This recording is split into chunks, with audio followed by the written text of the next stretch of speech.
Good day everyone. Welcome to our new episode in Home Economics Literacy.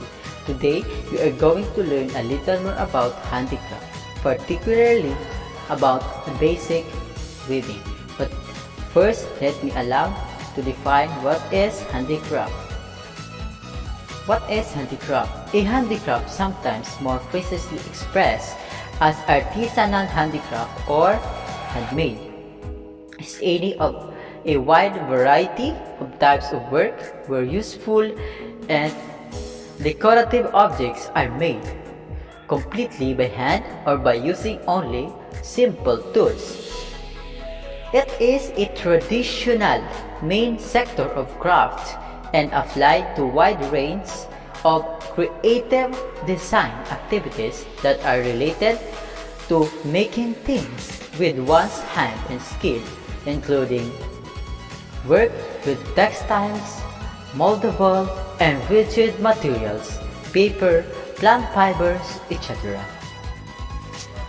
In handicraft, usually the term is applied to traditional techniques of creating items, whether for personal use or as products that are both practical and aesthetic. Handicrafts holds a special place in the economy of a nation. Handicrafts are the artistic imagination given life with his own hands. Handicrafts are outcome and creativity of the craft person. When we say handicraft, it is the preservation of cultural heritage embodied in the tradition crafts. In my handicraft demonstration today, I might focus on in weaving technique, using the available materials found in my local place. Here are some information about weaving before we begin to our demonstration proper. Weaving is one of the most ancient forms of human creativity. Baskets and textiles would not have been possible without weaving. So what exactly is weaving? Weaving is the process of weaving is to interloose objects like threads or yarns, strip or strands of any materials to form a fabric or solid material.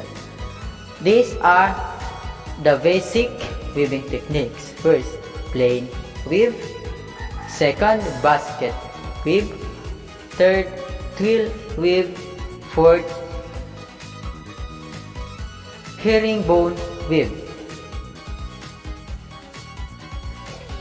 In our weaving techniques demonstration, we might use the following materials. First, coconut pulp.